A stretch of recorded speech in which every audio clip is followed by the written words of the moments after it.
Hey friends. Okay, I get a question right. Where did I get that mask? Which mask? This mask? Is what you're asking about? Yeah, this is from a company called Savage Shield. It's a very nice mask. Changeable filters and all that kind of good stuff. No, that is not Eric Hovind in the picture. That is some guy named Brian. And he will occasionally interject into the discussion. He sounds like a used car salesman and an evangelist. It's just, okay. None of this will be great. Okay, I guess we'll get ready to start here. Do I have anybody listening? I don't know. I'm not paying attention. Everything's working. That's all I care about. Okay, so, yeah, you have no idea what this, I don't either. So here's the deal. Here's what's going on. Dan Phelps. You know Dan Phelps? Geologist from Kentucky who often does things against Ken Ham and Answers in Genesis and all that. Anyway, Dan sent me this video. Uh-oh. Kind of an echo. Where could the echo be coming from? Well, we'll just charge ahead.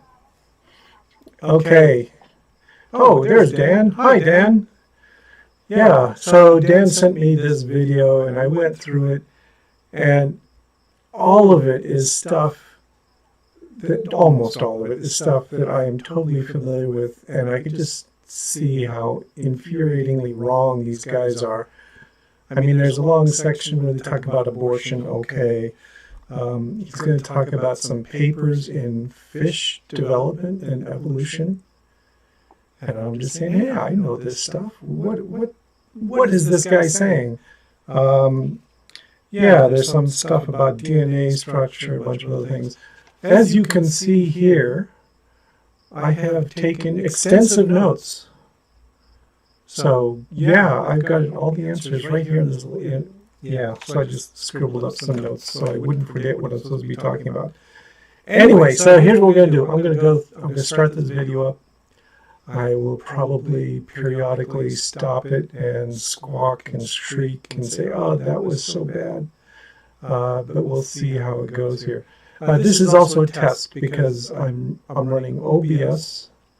I usually don't use OBS because it was unusable in my old Mac. My ancient Mac just didn't have the horsepower to do it. And so I'm running OBS and I'm playing the video at the same time and I'm streaming this. I don't know if it can handle it. We'll see. So let's get ready for some drivel. Here comes the Answers in Genesis crew. Let's see, I hope. Oh, here's a good question I didn't think about. Tell me if you hear the sound. Oh, there is no sound. They sit there wringing their hands for a little while. So let's see if we get some sound. Hi, and welcome to Answers News for July 27th. Okay, listeners, did you hear her saying that about Answers in Genesis? Yeah, and I know Pelagia does this pretty regularly. He goes through these. This just happened to be one that struck me. Oh, good. Sound is coming from the video. Then let's keep it going. 2020, and I'm here with Ken Ham today and Brian Osborne at the kitty table back here. Okay, Brian Osborne, that's the guy. And Who so cares? we have a great live studio audience with us, so make yourselves known. Come on, there we go. You see you guys out there? Yes, faceless. Yep. That's today's world. That's 2020. So just wanted to let you all know, we had a little interesting situation this last week because I posted on my Facebook about our new exhibit called Fearfully and Wonderfully Made. It's two months behind schedule simply because of the shutdown, but it's going to be, well, phase one is going to be built. Okay, first thing I have to say here, this clearly is just like all the other exhibits in the Creation Museum and in the Art Park. You can clearly see what it is going to be is a collection of pictures on the wall. And they're also going to have a video. So there's no real substantive content behind this. It's the same thing they always do. And it's going to be horrible and boring, but this is going to be about abortion. It's a mobile sort of exhibit, and it's stalled out here outside of Legacy Hall, actually. And then when we do phase 2, it'll be in Palm Plaza area. And it's to do with the development of a baby in its mother's womb. Our artists have made some incredible models, so it's dealing with the abortion issue. And you can see here how they've been sculpting these models. These models are absolutely incredible. We could not find any anywhere in the world that we could purchase that would be the quality we want. That would not resemble mature babies as much as they want. I think that's what that means. So they're making a bunch of models. They look very baby-like. That's the way it's going to be. Although they're going to show us at least one that looks kind of interesting. They are amazing. And they're building a big cabinet for these to go in. And also some of the models, a number of them, they've come up with this technique, which is incredible, where they actually cast the organs and put them inside the model and paint it, and there'll be lights behind it, so it'll be translucent, so you can actually see the organs as these babies are developing. Can you see the organs in your babies? No. I mean, that's the whole point here, is that these are embryos. They're semi-transparent. You can see all the bloody, squishy stuff working away inside there. These things are so delicate you can't touch them or they will die. So they're trying to replicate that in a model, which is not something that I would think would be particularly attractive, but it fits with the usual anti-abortion motif of showing pictures of bloody fetuses all ripped apart. I wonder if they have an option where you can peel these out and rip them to shreds and blood sprays it. Yeah. No, I don't think they will. In the mother's wombs. And I want to show you that for this reason. You see, this particular one here is one that I put as a photograph on my Facebook. And what happened was the actual post was shared on an atheist discussion site. And then suddenly we got inundated with some of the most vile, evil, blasphemous, perverse comments I wouldn't even be game to read some of them to you. We had staff members work for hours. They said, and one staff member in particular said to me, I thought I had seen it all, but she said this was the most depraved comment Just I've wait, ever they're going to seen. start giving us You can examples imagine of these comments depraved about comments. send me moles so I can make necklaces of them. I want to make gummy bears that look like that so I can eat them.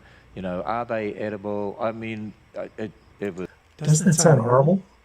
You got this jelly-like, squeamish-looking thing, and people are mocking it and saying, "Oh yeah, that I could make." You said it's a Jello mold, and that's as depraved as they get compared to some of the other comments that we received. And you know what? Here's the other interesting thing. When you actually look at the profiles of these people, the majority of them who made all these comments and about having an abortion and donating it to us and all this sort of stuff so we can use it in exhibit, and I mean some of the most horrible stuff, they were women, and it looked like from the photographs in their 20s. Young women! How dare they! Actually, that's pretty reasonable. That you would find that a lot of young women are resentful of the kind of control people want to have over their bodies, so they're the ones who are going to be, legitimately and personally upset at this kind of anti-abortion nonsense. A reminder of where the current generations are at, the younger generations. When George Barner researched the Generation Z, which are age 5 through to about 25, and that's sort of in the 20s, was thought to be these women that were putting these comments. They are twice as likely to be atheist as any previous generation. And you see the secularization of those younger generations, and that's what we're seeing expressed across the country, actually, in many different ways. Yeah, he's telling us the good news. Isn't that great?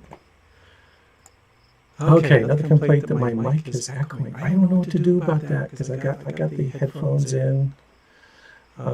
Anyway, I'm just going to barrel on ahead, and later I'll try and figure out what's going on with my mic. So he's he shouldn't be surprised. These are the people who care. And it's good news that we're seeing a doubling of the frequency of young atheists among this generation. I'm glad to hear that. And I would think that one of the reasons for that is people like Ken Ham, who are representing the worst of religion right now. And so just the response to this exhibit, we realize what an emotional issue this is. I think a lot of times those responses are out of guilt. Yeah, and I think it just shows us how important this exhibit is, that we help I think people it's out know of resentment that of this these is a people living trying to human dictate what they being, can do with their in a own mother's bodies. womb, and that has a right to life, and we need to speak out on the behalf of these children.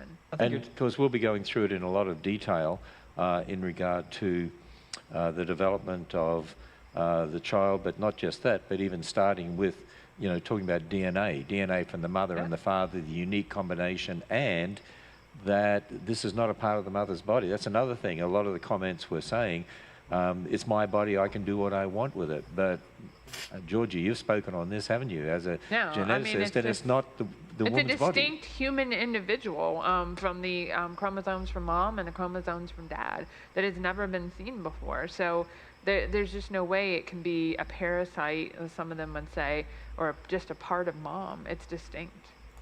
None of that makes any sense, okay?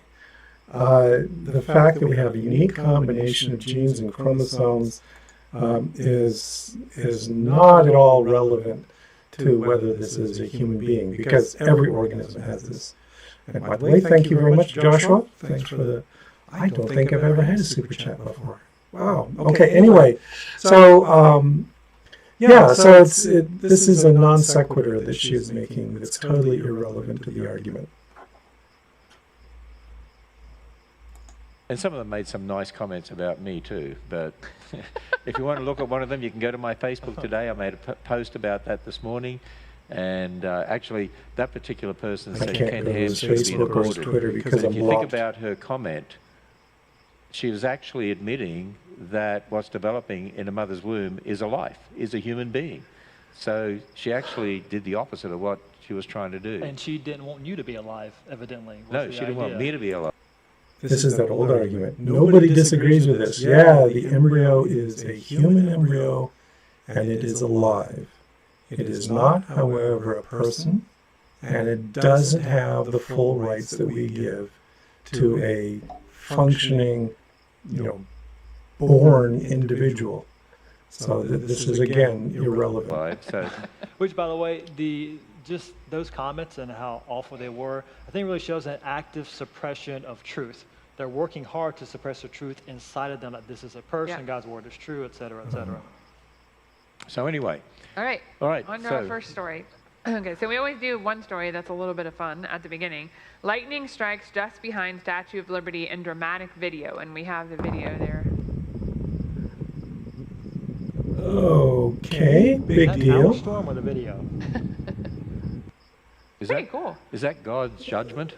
Well, No, because lightning strikes there all the time, okay? That even when the republic isn't crumbling, even when Jesus isn't dying, then, there's lightning and it strikes places.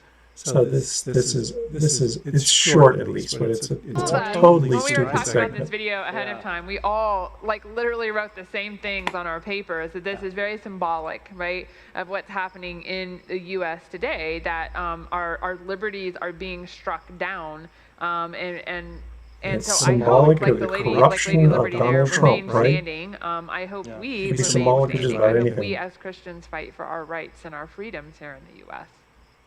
Yeah, I'm a dual citizen, America and Australia. So if America goes down first, I'll just jump on Australia. I don't think it's much better over there, Ken. That means you have double Actually, the it's problems. probably worse over there right now. Please, Ken Ham, But they do go back everything to America Australia. does. So very symbolic, neat, but symbolic. Okay. Majority of Americans don't believe they need God to be good. All right. More good news. This was basically a Thank you, Research Ken Center Ham. study, and they do a lot of these. And Georgia. Polled over almost 40,000 people in lots of different countries, so not just the U.S. And said that 70% of Americans, though, even though they believe religion is somewhat important or very important, half of them, basic, or 54% claim that God isn't necessary to be moral or to have good values. Correct. You know, I have atheists all the time when I make posts and I say, if for atheists, ultimately life is meaningless and purposeless. Yeah. And they'll get on my Facebook and say, that's ridiculous, we can make whatever meaning we want and we have meaning and purpose. And I say, okay, so when you die, from an atheist perspective, you won't even know you're ever alive or ever conscious. You won't remember anything, so therefore it's ultimately meaningless and purposeless. And they get so angry at that. And they said, we can determine what's good and what's right for us and what's bad and so on. You know, I'm reminded of that passage in Luke 18. Okay, you're going to start quoting the Bible. A man comes to Jesus and said, good master. And what did Jesus say? Why do you call me good? No one is good except God alone. In other words, the definition of good is God. God is the absolute authority who determines what's right, what's wrong, what's good, what's bad. Without an absolute authority, who determines good? Yeah. I mean, Now, the question, though, is who is this absolute authority? Because Ken Ham clearly thinks that he is the absolute authority. He thinks his interpretation of the Bible and Christianity is the one that we should follow. But there's a great many different interpretations, not his. People say you don't need God to be good. Well, what do they mean by good? Who defines that? What is good? Who determines it? Without an absolute authority, it's whatever you want to make it to be. If there is no God, there is no good. There's just preference. And that leads to the next verse here I want to share about the times of the judges. When there was no king, no absolute authority, everyone does what is right in his own eyes. So we have generations today who define good the way they want to define good, or right and wrong the way they want to define it, and they do what is right in their own eyes, which is what we're seeing exhibited on the news every night. Bring back kings. Right across the nation. Because people will say, you know, I've had atheists come back and say, oh, but, you know, I do good things. I'm a good person. I didn't say you weren't. You know, you can be a good person. And stop right there. So she just admitted it. You can be a good person and not believe in God. So the whole argument is dead right there. Still be an atheist, but I would say that, you know, you have no ultimate foundation for defining, though, what is good and bad. And neither do you, Georgia. Being somewhat inconsistent, so to speak, with your worldview on that. And the fact that ungodly people can do good things is part of God's common grace. Right. It's also a reflection of the fact that we're all made in God's image. There's this common idea of certain things being right and certain things being wrong throughout humanity, throughout history. Where does that common idea come from? Because we're made in the image of God. Of course, it's not perfect because we're broken by sin. That's what you're claiming, but that's the assertion that's being questioned. Throughout people, throughout the world, throughout history, murder, wrong. Rape, wrong. Other things, good. Why? Because we're made in God's image.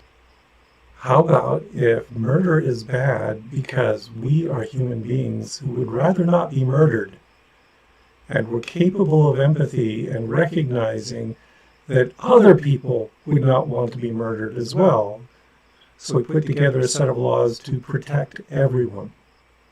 How about that? We don't need to invoke a God to make this argument. And it's ironic to me, even the most vehement atheists like Richard Dawkins, no matter how much they hate God, they cannot escape being made in God's image. How ironic is that? And even to add to that, Romans 2, God says that the law is written on our hearts. That's right. So we do have a conscience. So that's why people intuitively think of murder as wrong and so on, except when it comes to children in the womb, unfortunately. Oh, so apparently his argument is false. Either that or perhaps abortion is not murdering children. So there is no law written on our heart by God that says we can't do it. Unfortunately. Well, and I think, too, the fact that a lot of people who think a religion is important say, oh, yeah, you can be good without God. They're not thinking very presuppositionally. They're not thinking about your foundation and your worldview determines those things. And so that's why, you know, one of the reasons we exist is to help people understand that and think about those things and make sure they know how to defend their faith and why their faith is consistent and not that of the other. And that's why I'm here trying to defend facts and science and the truth about the universe. Yeah, you can go ahead and defend your faith all you want, but that's just one factor in people's worldview. And it happens to be one that's missing from my worldview. Well, and I took Bill Nye through the Ark when it was opened, and one of the questions I asked him, I said, what happens when you die? And he says, when you die, you're done. That's it. And I said, if when you die, you're done, then what's the point of you arguing about creationists? Why argue against us? Why do you care? And we kept going back and forth. I kept saying, but when you die, you're done, Bill. When you die, you're done. Then ultimately, there's no purpose or meaning for you at all. My purpose is while I'm here to do this, do that. People's purpose is to pass their genes on. So what? When you die, you're done. Okay, let's stop for a minute and take their perspective. Let's imagine that Ken Ham and Georgia and Brian are right in general about how the universe works.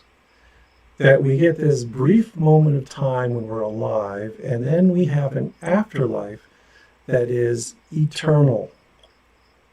Under their view, what happens is we have this brief moment when we're alive, and that is trivial and relatively irrelevant. It's like this is the proving ground that God has put together for us. And what we are supposed to do, because at the instant of death we're going to be judged, right? What we're supposed to do is live the best life we can. So even in their worldview, what's really important is this 70 that we've got on Earth, when we've got to put it all together and be good people and earn the right to life in paradise. So just pretend that's the case. Then what Bill Nye is doing, what I'm doing, what you people are doing is trying to live the best life you can, conscious that this seems to be all we've got, and that we can't trust in the idea that we're going to live forever afterwards. So, it's a win-win situation for us. We try to live the best life we can. We're happy in this life. We make other people happy. We make the world better. And then we die. And then if Ken Ham is right, God will judge us. Okay, maybe. If that happens, what kind of life should you have lived? And I would say that the secular life, the atheist life, the life that tries to improve the world right now is the best world you can live.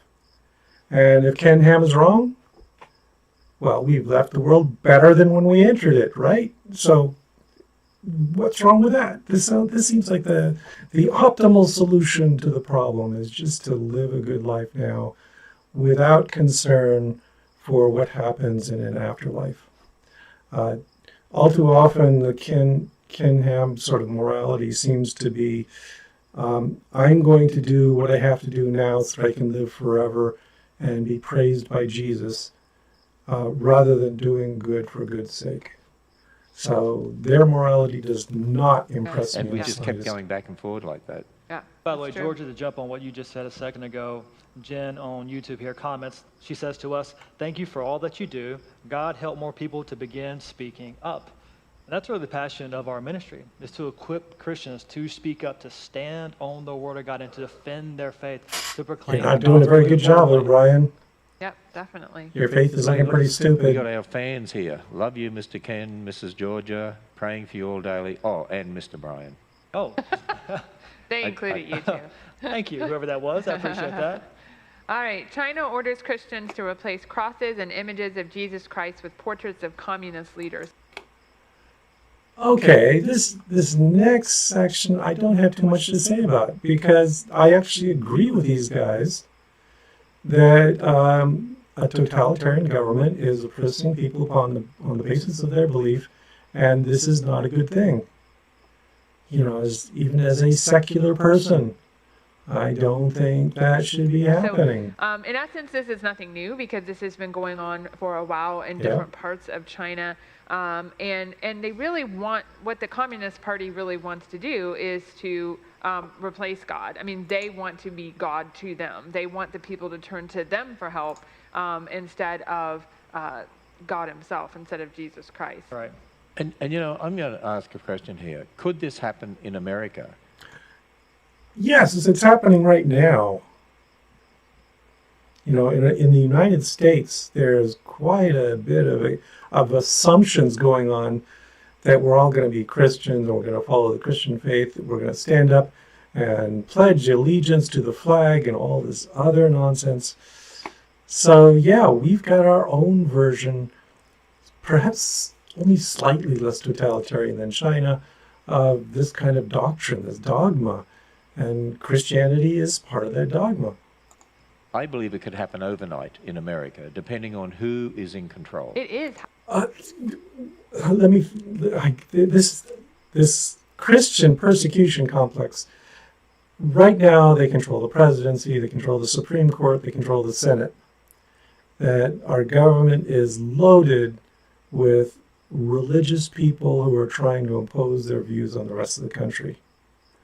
So why are they sitting here talking about how it could happen overnight? We're kind of worried about it happening to everyone here, where they will enforce this kind of dogmatic doublethink that Christians It's already do. happening in a particular way. You think of what's been happening during these shutdowns or lockdowns across the country, and the inconsistencies with, like in our area of Kentucky, abortion clinics were considered essential, vape and smoke shops were considered essential. Liquor stores, right? Liquor stores were considered.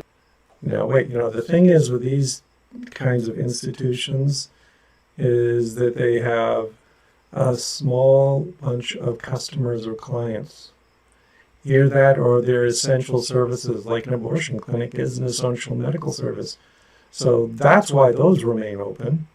Essential, but churches were not essential and had to shut down. Yes, churches are not essential. I mean, Inconsistent. you can also. There's nothing inconsistent Is here. going to be built. Oh, I bumped the wrong button. Let me come. Oh, It's a reminder. oh Yeah, and I think I it just screwed should. up. This morning, Where were we? When we were talking, I messed up. Okay, we'll get there. Got to get to the China section again. Sorry, I'm a klutz. There we go. Okay, so 10 or more publicly, except, what are the exceptions? Well, right now, churches are accepted on the group one in Kentucky. That could change today, actually. could change. I would hope it would. So things like churches are places where you have large groups of people coming together in a fairly crowded place. They're not able to maintain that 6-foot social distancing. They typically won't be wearing masks. So they're prime sites for infection. That's why those are shut down. A smoke shop, I don't approve of vaping or smoking either, but okay, that's their thing, and that's a small group of people who will presumably obey other laws. Change today. But protests are accepted. And so, Yes, why are protests accepted? Can you think of any reasons for that? That we live in a country that is being oppressed by the religious right, by conservatives, and people are desperate to change the situation, so they're going to get out and do that. So that's another vital function.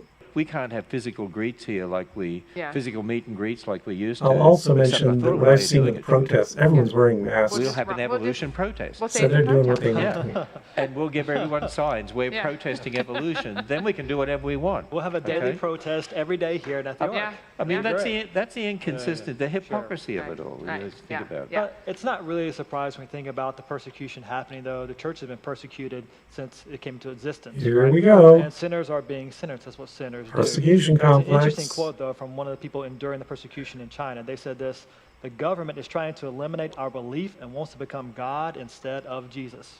Yeah. Yeah, They're trying to do. That's what's happening here as well. exactly. And, It is not happening here. We see this today more and more with, see, if you don't have a foundation in the absolute authority of the Word of God, then anything goes. Then you've got to understand the nature of man. No one is neutral. The heart of man is deceitful above all things and desperately wicked.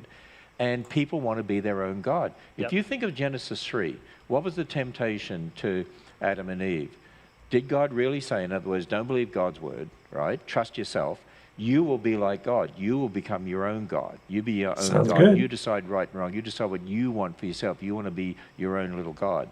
And so What do we know? Adam Yeah, rebelled the against Uyghurs God. are another So good we example all have that of sin nature. Our propensity is totalitarian not to believe Christian the word of oppression. God and to be our own God. Right. Right. And that's what we see happening. And they even deify, like I know North Korea deifies their leaders, Yep. and even that's done somewhat in China.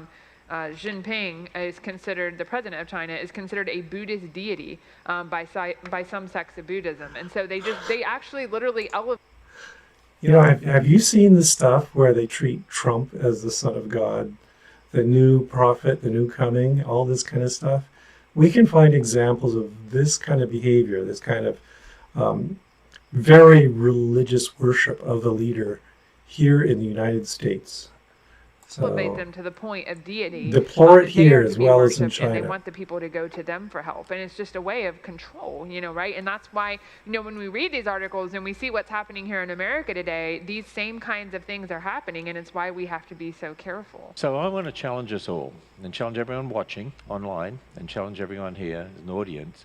Oh boy. If we get to a situation more and more where we see things like this happening in our culture, in Okay, regard we to are right now. Christianity, in regard to churches and so on, would we have the boldness and the faith of Shadrach, Meshach, and Abednego, who were told to bow down to an idol, and they said no, and if you don't bow down, you're going to be thrown in the fire. And they said, if this be so, our God whom we serve is able to deliver us from the burning fiery furnace, and he will deliver us out of your hand, O king. In other words, our future is in God's hands regardless, not you, king. But if not, if he doesn't deliver them out of the fiery furnace, be it known to you, O king, we will not serve your gods or worship the golden image that you have set up. Wait a minute. This is what atheists do. Atheists are saying, we're not going to worship this God of yours. And also I'd add, right now, these protests going on, that is people who are bold enough to get out and say what's right.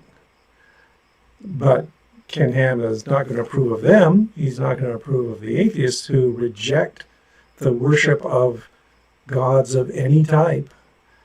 He wants us to bow down before his silly golden calf. Would we be as bold as them? I often think about that. No, you wouldn't, And you Ken think Ham. about some of the people of the past who were burned at the stake just because they distributed God's word. When you think over in England and places like that, would we have the faith that they had?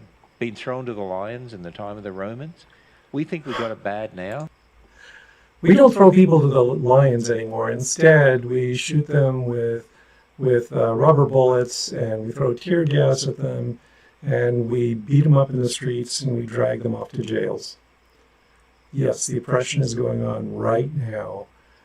Ken Ham, I challenge you to be bold enough to go out in the streets and protest for Black Lives Matter. You think of those people, think of the faith they must have had to not bow down to the Roman emperors. Because where were they putting their faith? They were putting their Think of the courage of atheists who refuse to bow down before Jesus. Please, put yourself in our shoes. faith in Christ and their eternal rewards in Right. Him.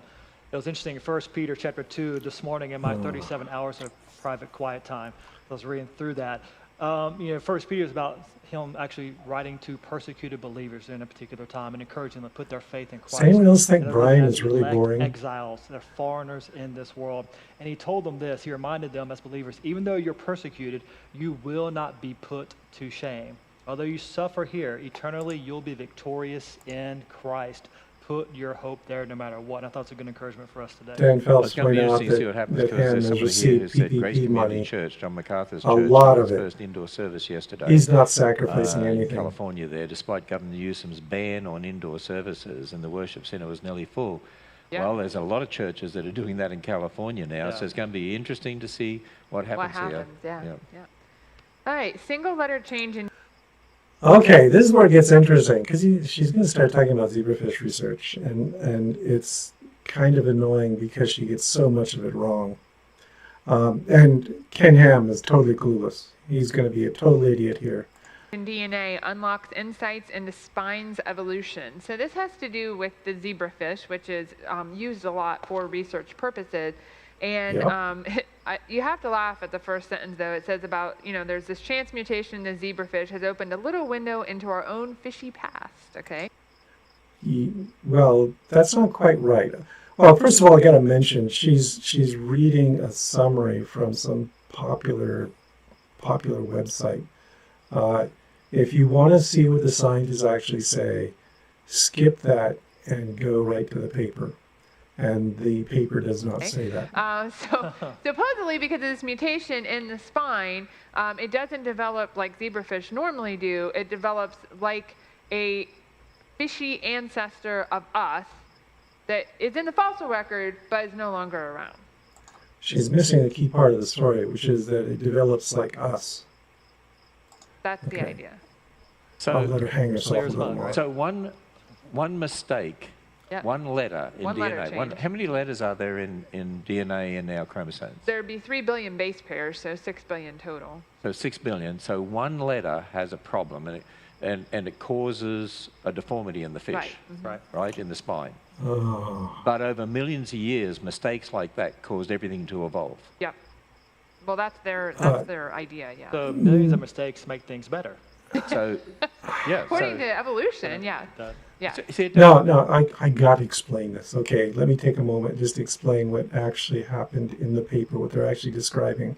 So, a fact of life is that fish, teleosts in general, have a slightly different way of segmenting the vertebrae. So, we all start off with this flexible rod, the notochord, and that's going to be calcified and skeletonized, and it's going to be broken up into short segments called vertebrae. In fish, the way they do this is significantly different from what we do. In humans, we rely on the sclerotome. That is this mesodermal structure that's running alongside the vertebra, which provides information to that notochord to control the calcification of the tissue. Okay, so mesodermal structures inform the vertebrae. They're the ones that devise how you're going to break up into vertebrae. Fish have a derived mechanism for doing this. It's something new. Yeah, they're a little bit more sophisticated than us. What they do is they use the sheath of the notochord itself. There's information there. There's signaling from the sheath of the notochord that triggers the division of the tissue into vertebral blocks. Okay, so it's not information from mesoderm, or well, they're both mesoderm, but it's not information from external mesoderm. It's information within the notochord that helps form the vertebrae, which is really interesting because it means that in zebrafish research, we have problems doing comparisons of fish development and human development with regards to the spinal vertebrae, because fish don't need their sclerotome to make vertebrae. The notochord can do it on its own. It actually builds it's called an autocentrum. It builds it itself. The centrum is the central core of vertebra. And we humans do it with an archocentric method, which means an outside method is imposing that structure. Okay, clear so far? Now, what's going on in this mutant is they have a mutant that knocks out that particular mechanism in the fish. So the fish can't use its own information in the notochord to break it up into vertebral blocks. And it then relies on the sclerotome to inform it. And because it's not, this is not the way it's normally doing it, the sclerotome often makes errors, and so you get all these defects in the spinal cord, which is interesting because it tells us that this is the molecule that imposes the information in the fish. Okay, so we've identified that because we have a mutation that knocks it out. And when you do that, you get a pattern of development similar, but less efficient, less effective than what we see in amniote vertebrates. So that's why it's interesting. And yeah, it tells us something about spinal evolution. It tells us that fish acquired this new mechanism that allows them to get by some of the problems that other amniotes have. It makes sense. And then what they're saying is they found fish in the fossil record that must have had curved spines. No. Oh, they keep mangling it. It's not about curved spines. It's about the process that you use to build vertebrae. And what we have is that there are basal fish that are archocentric. Okay, we can find fish that don't do it the way teleos like zebrafish do. And so we've got this basal system, and then another system got added on top of it in teleos evolution. Okay. Yeah, That's some right. other spine structure. But they were different fish to these fish. Right, and they can see fish similar to this in the fossil record, but they've went extinct. And they said it's gone out of fashion. Well, it may just be a distinct kind of fish that is no longer around for whatever reason. And because of this one letter thing caused a curve in the spine, they see fish with curved spine in the fossil record, which proves we came from fish Right. for some reason. Okay. See, this is what got me infuriated about this little video is they're so clueless. No, what the paper is saying is that there's a basal method of breaking up the notochord into vertebrae that uses an archocentric process. Modern fish use this autocentric process. So we've got this branch back basally, our distant common ancestor had this one mechanism, and humans, for instance, now use the same mechanism, but teleos have this other more, you could say it's more sophisticated method, more reliable method of doing it. And what they found is that, yeah, they can trace it back to this one particular gene. That's the value of this particular research. And also, And they say medically, in it the says, article, okay, so now we have are a way all we fish can after all. use Yeah. zebrafish to study This Who knew? scoliosis, This for makes instance. incredible sense. Oh, Well, yeah. you know- Oh, look at that idiot. He threw the paper away, saying that, sarcastically, it makes incredible sense. When it actually does, if you read the paper. And if you don't have a nitwit like Georgia Purdom trying to mangle it when she explains it. I understand that article. And two, they try to mix a lot of the what we call observable science, what we see. Like, for example, they talk about the notochord, which is sort of the spinal cord before it becomes fully developed. That those signals are key to establishing the spine. Well, we know that. I mean, we can observe that in the present. But then they jump to the unobservable past saying, well, No, that's, again, this is the problem. It is all observable. We know about these different processes that build a vertebral column. And we can identify these processes in fossil fish and in basal fish and in modern teleos and in modern amniotes. We've seen it all. The paper actually has photographs of all these things and talks about the molecules involved. It's not jumping to conclusions. well, if you just make changes in this, then you can get the existing spines that we have today. Well, again, that's totally based on an evolutionary idea about the past that they know nothing about, really, and they're just. No, we know a lot about it. That's the whole point. Is we got all this information. We've got this. We now have this new gene that we can add to our library that explains this particular process, and it fits an evolutionary model. It does not fit a creation model. Putting their ideas on the data. So to fish speak. with curved spines prove that we evolved from fish. Well, it doesn't prove, but it gives support to that idea. Yeah. Well, somebody commented here that their fishy interpretation of the past stinks.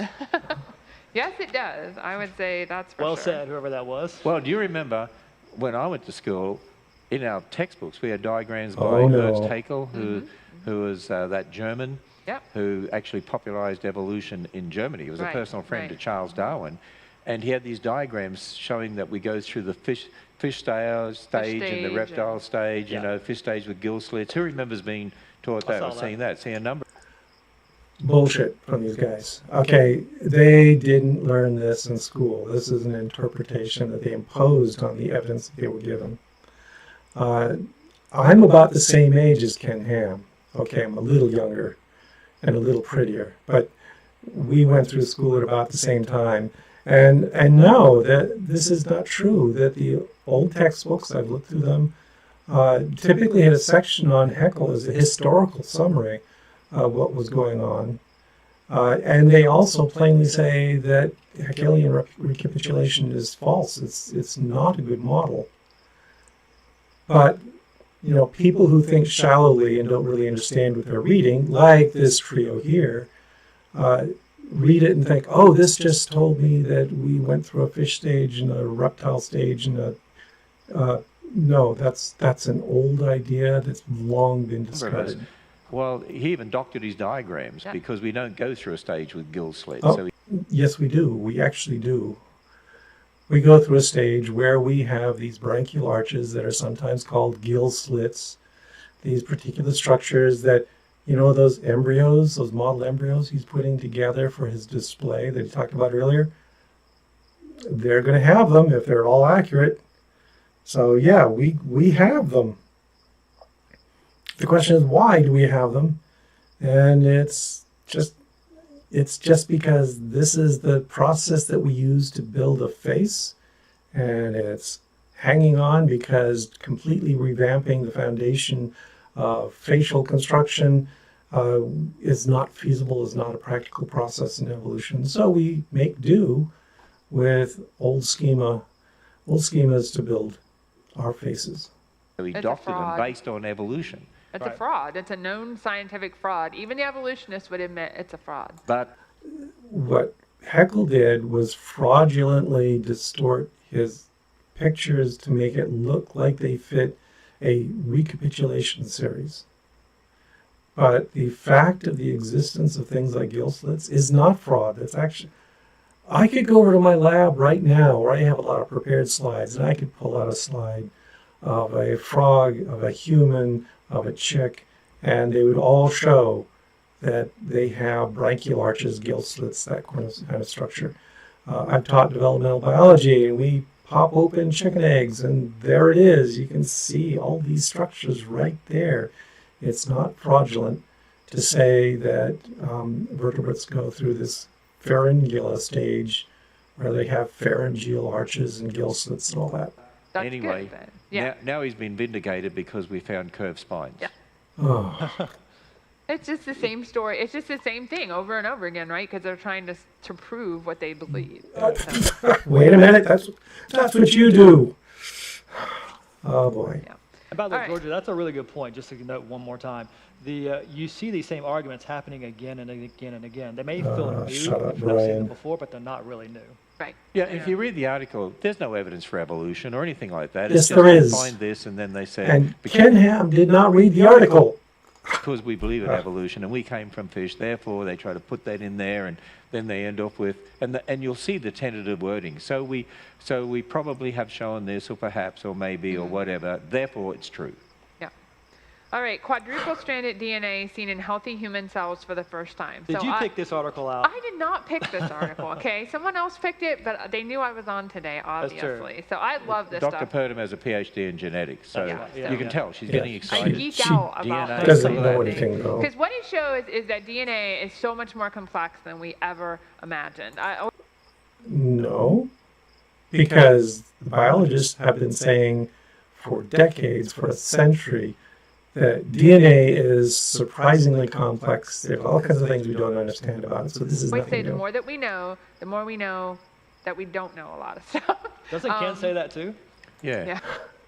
He says that about science, but he never says it about the fact that he's absolutely certain that the book of Genesis is literally true. No The matter more how we much know, the more we know that we don't know.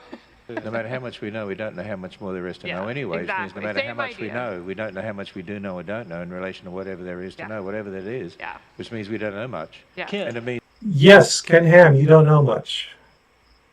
Neither does Georgia. Neither does Brian. They do not know much. And in particular, they don't know much at all about the subject.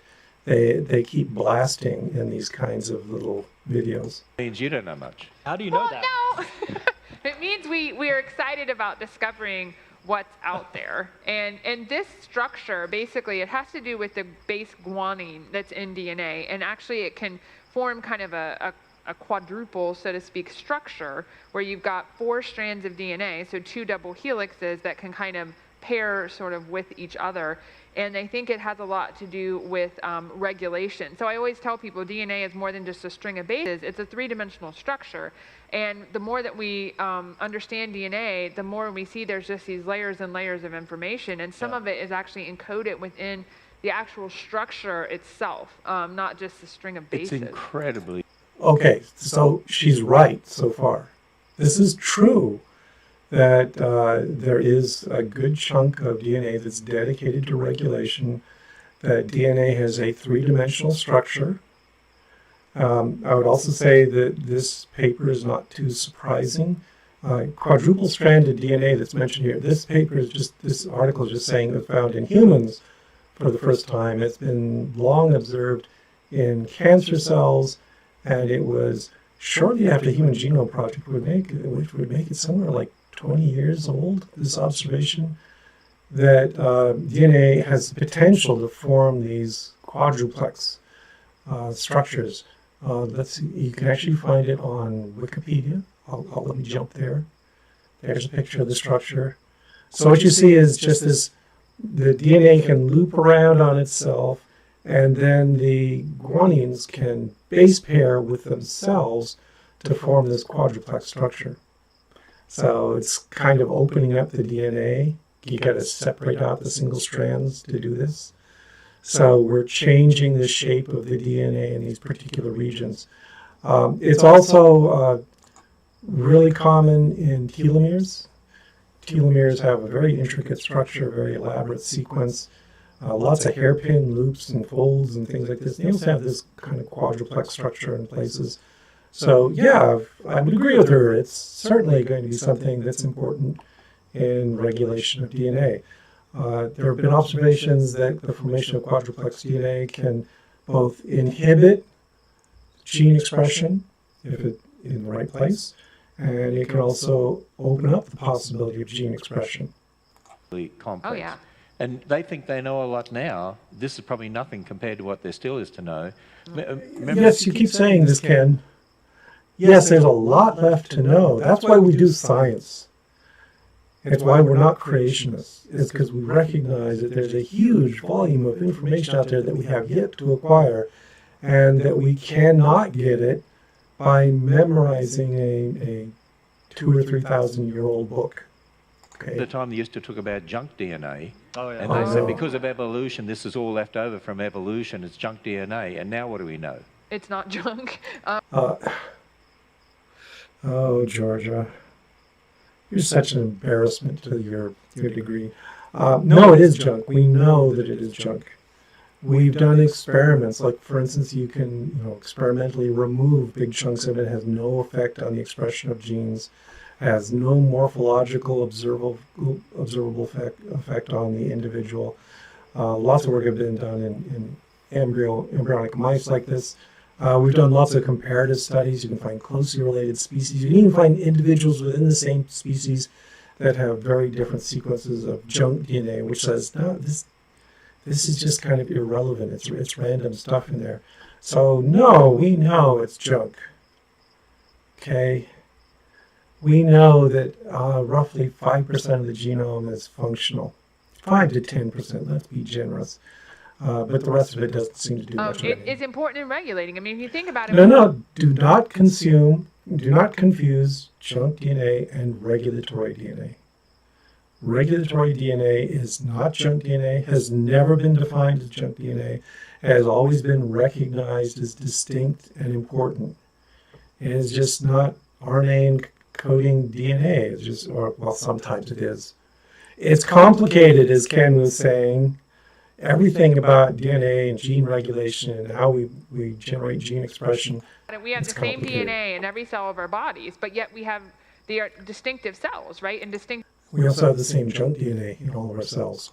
organs. So you have to be able to regulate that DNA in every cell of the body, and that takes a lot of regulation. And so this is part of what's doing it, is these different structures of the DNA. Okay, different structures, yes, like quadruplex DNA is important, we think, in regulating some kinds of gene expression. We've got lots of different categories of things that regulate gene expression. But that doesn't mean that junk DNA regulates gene expression. And the more they are able to find out, and the more we delve into every aspect of life, the more complex it gets. Definitely. Yeah. Because It's amazing. there's no way it happened by More chance random complex than processes. anything we can mate or create, right? Mm-hmm. And I love a couple comments here after kind of going through the article. They say this observation forces us to rethink the biology of DNA. Yeah. We see that sort Okay, how does it force us to rethink the biology of DNA? We've been rethinking it for decades now, trying to work out how it works. So this is just absurd stuff. Once again, Brian provides nothing useful. of stuff all the Yeah. time. Hey, if we get, I don't know whether we're going to get time here, and I'm not jumping ahead, but I just thought Okay. I'd mention this because one of the articles we had here to talk about was a hand axe made from a hippopotamus. They say is 1.4 million years old and one of the first hand tools made and all the rest of it. Here's an interesting thing. When scientists see like a bone carved to be an axe or hand axes, they immediately say, intelligence, intelligence, intelligence did this. They look at complexity of DNA, which is more and more complex, and they don't even understand it. Chance, random processes. I Over mean, eons of time. think of Okay, this is a point I've made multiple times in the past, that complexity is not an indicator of design. That when you look at a hand axe, what you're looking at is artificially generated functionality that's produced in this piece of stone. When you're looking at DNA, what you're seeing is functionality, all right, and it's also complex, but it's not necessarily design because we have processes that don't involve design that are, chance generated and then modified by selection that produce these same structures. That's how we know, is because we've got alternative mechanisms than design to produce the sequence information in genes. of how illogical people are. Yeah. Very That's true. why the fool has said in his heart, there is no God. Spiritual blindness. Oh, shut up, All right, Ken. mother of newborn baby found in North Carolina trash can, arrested, charged with attempted murder. And so this woman, Okay, before we end, I have to admit, I looked up this story, and it's tragic and terrible. Oh, yes, Google, okay. I looked this straight, and it's tragic and terrible. It's this young 21-year-old woman had a baby. She had another child. It sounds like she might have been in an abusive relationship. And she threw the child in a garbage bag and dumped it in a trash can at a church. Okay, this is infanticide, plain and simple. She gave birth, and then she was trying to kill it. The baby has survived since, and apparently is fine right now. But we don't condone infanticide. Okay, infanticide is against the law. It's wrong. But the key thing is here, what are we doing for this woman? She was in such desperate straits that she felt the need to get rid of her newborn child. And, we had this earlier segment here where they were ranting about abortion. This is the case where, it would have been better to have an abortion earlier. So you didn't have a newborn infant who was going to be killed. And they're against that. And then also what I want to point out is they're going to talk about this case. They know nothing about this woman. They're going to treat it as this modern ill, this terrible thing. They would love to blame it on atheism or secularism, but we know nothing about this young woman's religious beliefs.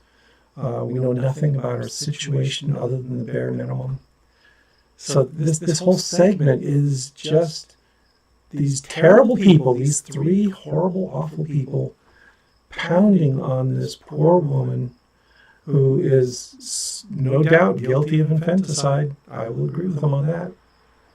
But there's no after consideration of she the gave birth, put the circumstances. baby in a garbage bag, put it in a trash can. Someone found Behind that a church. child And fortunately, the child is okay, so they were able to get the child to the hospital, and the child's okay. But she has been arrested and charged with first-degree attempted murder.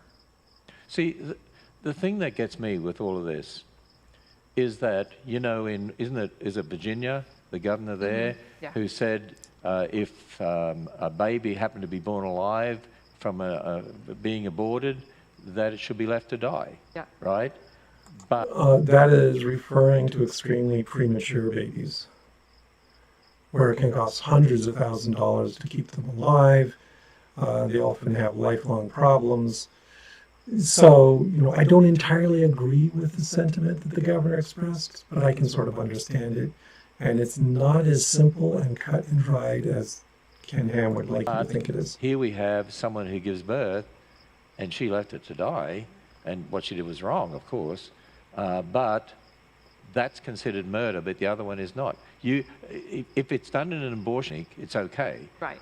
But if someone like her does it, then it's murder. We realize that in multiple states in America right now, she could have left just a few hours beforehand, before the baby was born, gone to the abortion clinic, had it aborted right before birth, and that would have been perfectly legal in multiple states. That is a lie. That is simply not true. Most states do not allow third trimester abortions. The extreme cases where the mother's life is in danger, they will allow a third trimester abortion, but it's not casually done. You don't walk in off the street with a healthy, ongoing pregnancy, you know, moments before you go into labor and say, please abort this, and they will not do it. So this is just another Christian lying at us. Here in the US of A.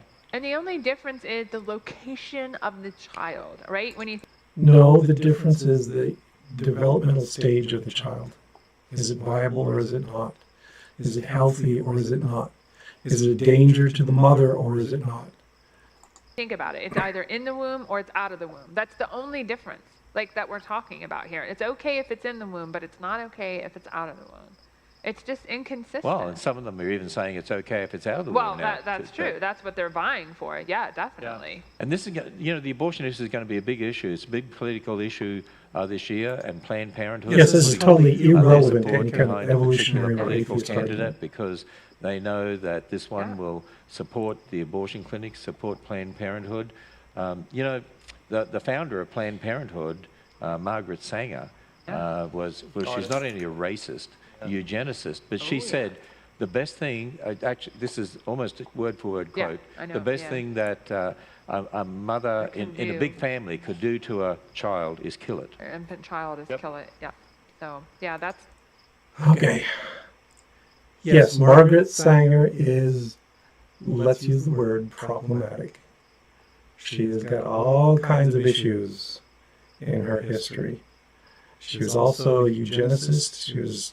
She was in many ways a terrible person who had one good thing. Family planning is great. I'm glad she was pushing that, but she was also pushing it for a lot of the wrong reasons. So Planned Parenthood, for instance, is fully aware of the issues in Margaret Sanger's history. Didn't they just recently rename one of their clinics to remove Margaret Sanger's name from it? So yeah, we're going to be in agreement. Infanticide should not be allowed. This poor woman did try to commit murder.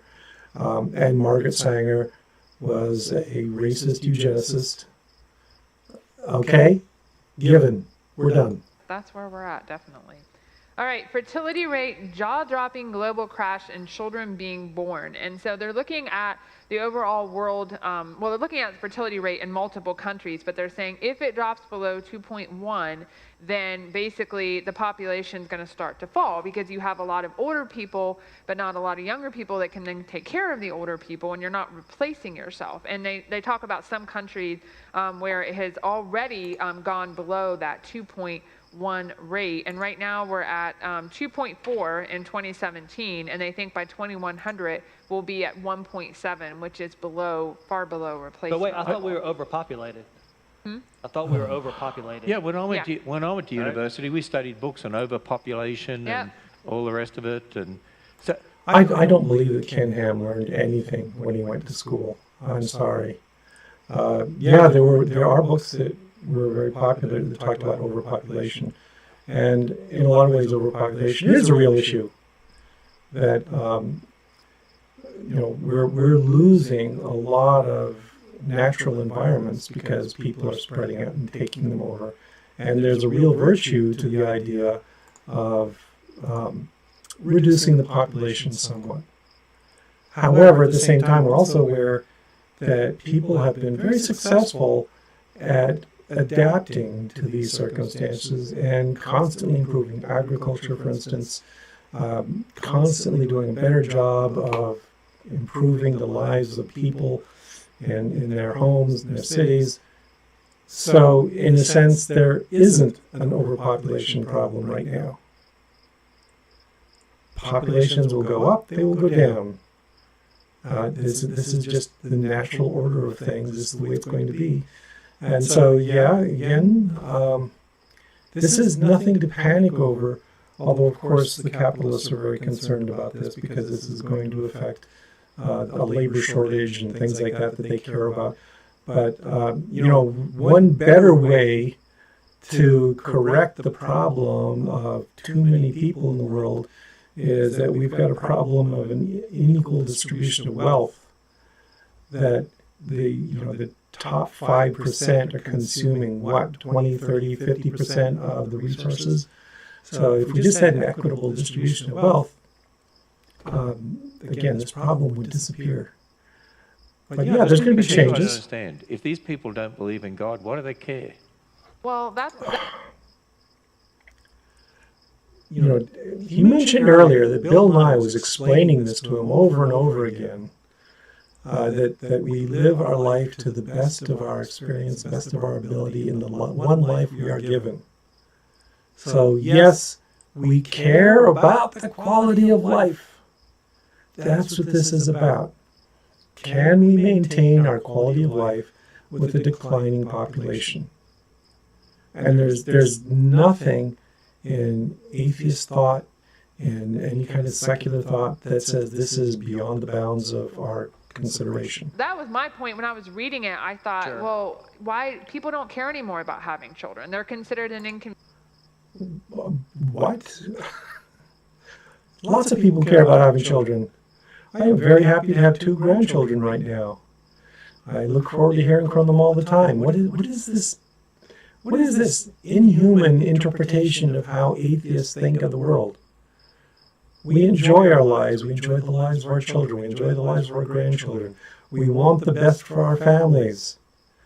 This is what atheists do, as well as Christians. Convenience. They're a burden. They're not a blessing like the Bible says. It's just like, well, and if there's nothing really to life, if there's no purpose and meaning in life, then why have children? But one of the There are so many stupid things that these 3 people have said in this video, and that's one of them. Why do we have children? Because some of us love children. Some of us find happiness and joy in children. Some of us feel a sense of accomplishment in raising children. So, what's the problem here?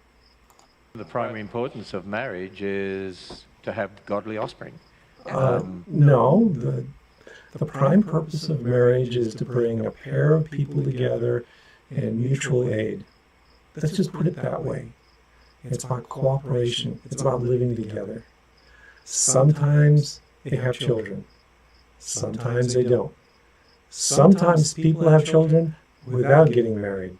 So, big deal. To be fruitful and multiply.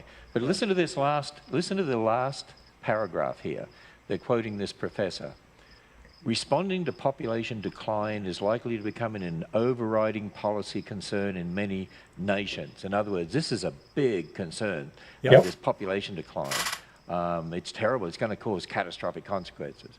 But must not compromise efforts to enhance women's reproductive health or progress on women's rights. Translations.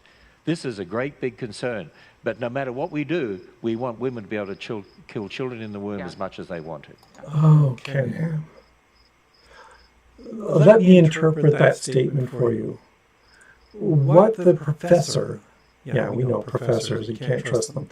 What the professor is saying is that demographic shifts are difficult. And we're going through a demographic shift. Lots of nations are going to be going through a demographic shift. And we have to adapt to them to figure out how to make the economies work, how to care for older people. All this stuff is going to pile up. So it's going to be very, very difficult. But when he says it's important to respect women, he's saying, yeah, that we have to recognize that half the population is female, and we cannot come up with solutions that sacrifice their health and well-being.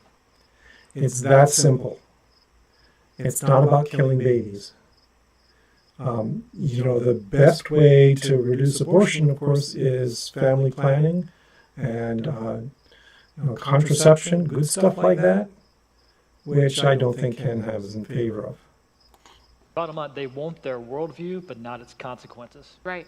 Yes, we want the consequences. We want to deal with the consequences. That's why we're concerned about things like global warming.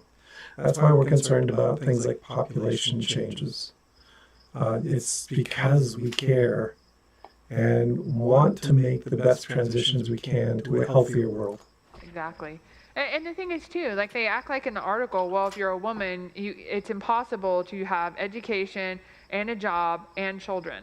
Well, I do it, and we have... Oh, man. They just had that story about the woman, the 21-year-old woman who threw her baby in the trash. Not all people are as privileged as Georgia Purdom.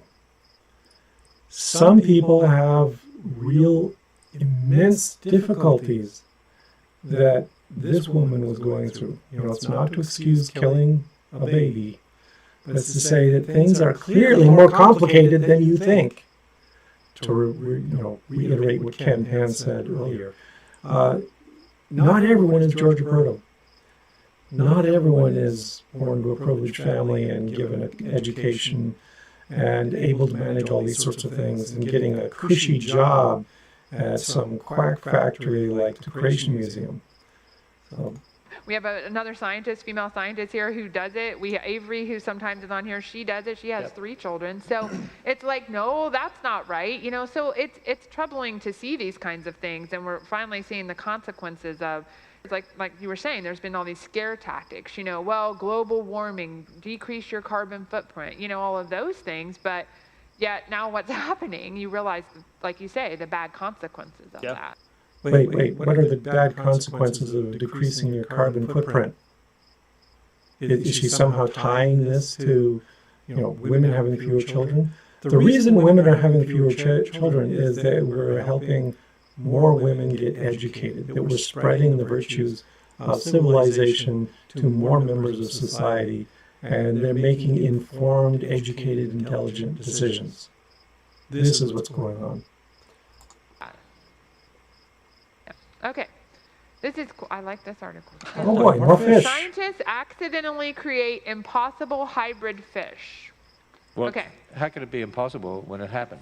Hey, Ken, it's in quotes. The Fox News, oh God, Fox News. The Fox News article is putting it in quotes because it's obviously not impossible. Okay.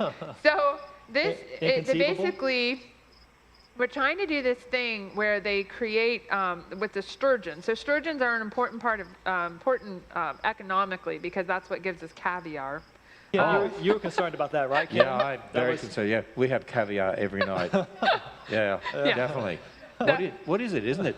Fish eggs? Yes, it's fish eggs. Have you ever had caviar? Who was the first person to try it? That's what I.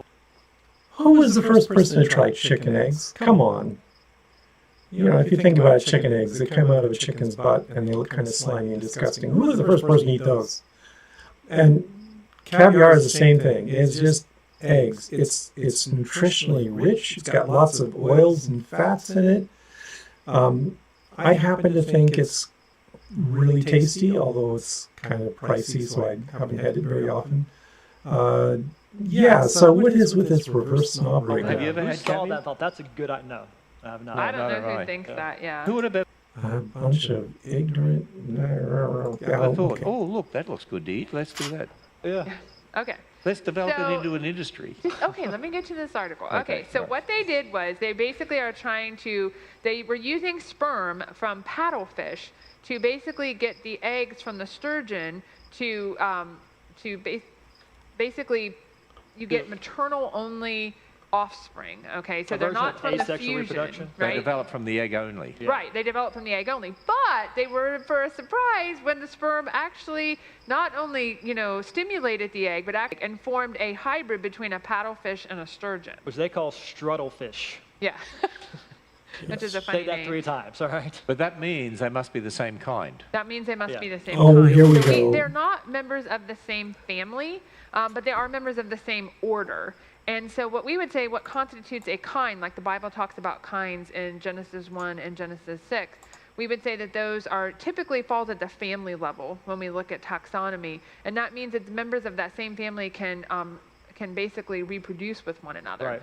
So sometimes it's at the order level, sometimes it's a little higher. Like at the Ark, when we talk about kinds in particular, all dogs belong Right. to one kind. So Right. the kind is at the family level for dogs. All cats are interconnected. Right. For elephants, it's actually at the order level. Right, birds, a lot of birds are at the order level. So you're looking at how they're all connected genetically. But the interesting thing that I found amusing with this, if I can be amused, okay, and for it. so they're sort of shocked at this, right? Because they say, we're but not. according to evolution, these two particular type of fish are separated by 184 million years. So in 184 million years, they should be so different that they wouldn't interbreed, wouldn't be Right. able to. So how do they explain this? They said, obviously their evolution has been extremely slow, so they haven't changed much so that they can interbreed. No. Again, Ken Ham didn't read the original article, I can tell. It's more interesting than that, okay? Because a number of species are capable of extreme variations in chromosome number. Among those are things like basal fish, like paddlefish and sturgeon, and also things like some amphibians. There's a process, for instance, called autopolyploidy, where they can undergo whole chromosome duplications. And these particular animals are extremely tolerant of this degree of variation in chromosome dosage. We don't know why, okay? We, for instance, are very intolerant of that. Any variation in, away from 46 chromosomes is almost always fatal with very few exceptions. These animals, when you read the paper, you discover that lots of sturgeon and lots of paddlefish are polyploid. They have extreme variations in chromosome number. So what they're describing here is they didn't expect it, but it's well within the range of what typically happens in genetic crossbreeding, is that they got a bunch of autopolyploids and various kinds of polyploids. So we got all kinds of combinations of chromosomes. In addition, they saw all kinds of variation in the chromosome dosage, even within their hybrid populations. So they've got a small genome hybrid, they've got a large genome hybrid, and these affect the quantity of the genes they got from each of their parents. So, yeah, these are just fish that are tolerant of that sort of variation. And it's not horribly surprising that they can do this, that they can encompass multiple gene sets. The individual gene sets, of course, are functional in each of the parents, and they can still be functional in the hybrid, and they just contribute different doses of various alleles to the formation of the morphology. And the paper also notes that the survival rates were pretty good. I think it was something like 70% of the hybrids survived to adulthood, well, or at least early adulthood in their breeding tanks. So, yeah, it's kind of cool. What it has to do with kinds is nothing at In other all. words, it doesn't matter what you find, they're going to explain it because Yeah. it's a belief. But it's a lot easier to believe if they only were. No, we can explain it because we have the evidence. They took these fish apart. They looked at their cells. They figured out what chromosomes were present. They mapped them out. They looked at the dosage of each of the chromosomes. They looked at the relative contribution of each of the chromosomes to different aspects of the morphology. This wasn't a belief. This was a detailed analysis of some interesting hybrids. Were created 6,000 years ago, and there really isn't that much difference in them. Somebody on here says fish roe is delicious fried. Oh, I've never I'm had not frying fried. caviar. Okay. Ugh. Fish roe is still. Yeah, yeah. I don't think So- so. All right, well, we are out of time today, and Fortunately. so we'll be back on Wednesday. We'll see you then. That's good. See you guys.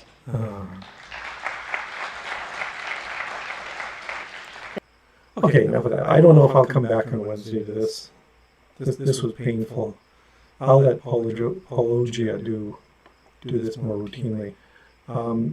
Yeah, this one just pushed a bunch of my buttons, and it's just terrible stuff. These are horrible, awful, ignorant people who are pretending that they know something about science. So, okay, so some of your comments here, do they have does who have bat-like wings? The mutant fish? No, they don't. Paddlefish, of course, have this really elongated rostrum, but that's their unique feature. Paddlefish, by the way, they were down to only 2 species in the world, the Mississippi paddlefish and the Chinese paddlefish. And the Chinese paddlefish has apparently since gone extinct. So there's only 1 species left, which is tragic. I think there's like a score of different sturgeon species, though. Let's see, are you aware that Discovery responded to your whale video? Yes, it was idiotic. They just repeated the same things. So I didn't bother to respond to them. Let's see what else we got here. Oh man, there's a whole bunch of comments here. I was going to read these all. Yeah, there's too much here. If anybody has anything in the last minute they want to ask, throw it in here into the comments right now. Yes, these people are proving evolution and are too stupid to realize it. Yes, that is true.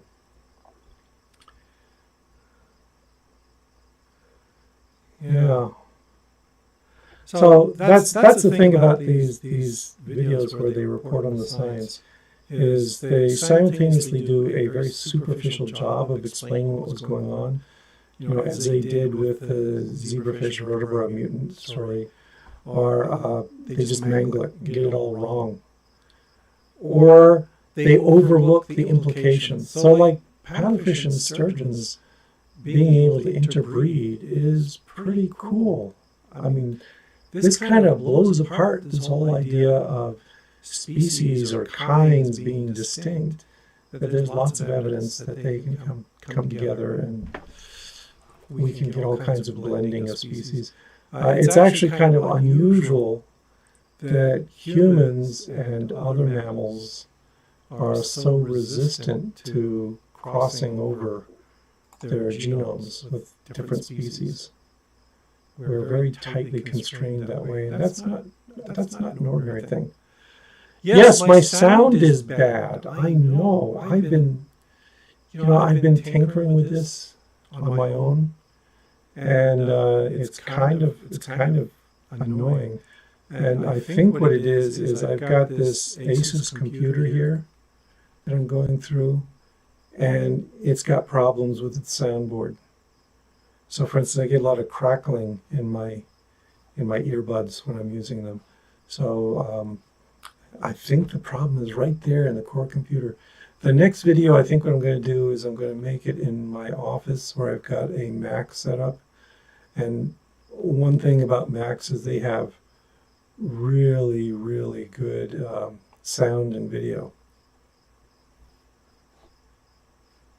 The sound problem might be because your earbuds have, that's an interest,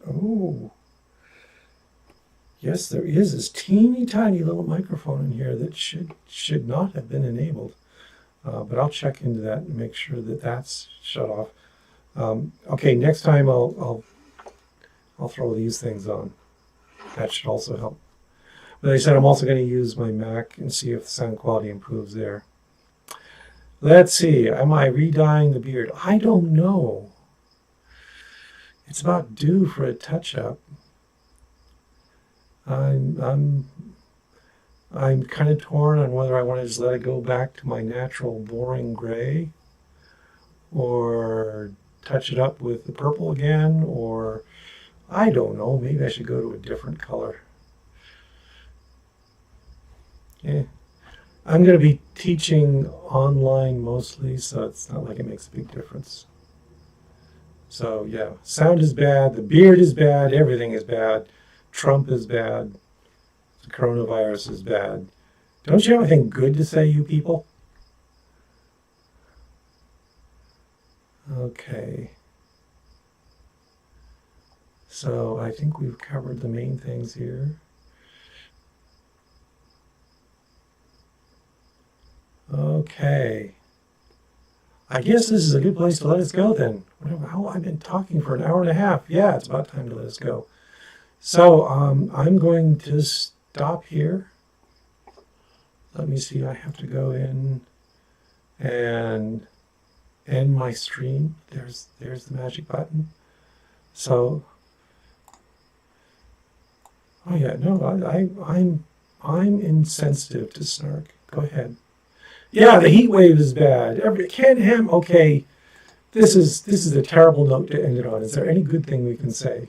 Science is good. The spiders are doing great, okay? So that's a plus. That we've got lots of good spiders out there.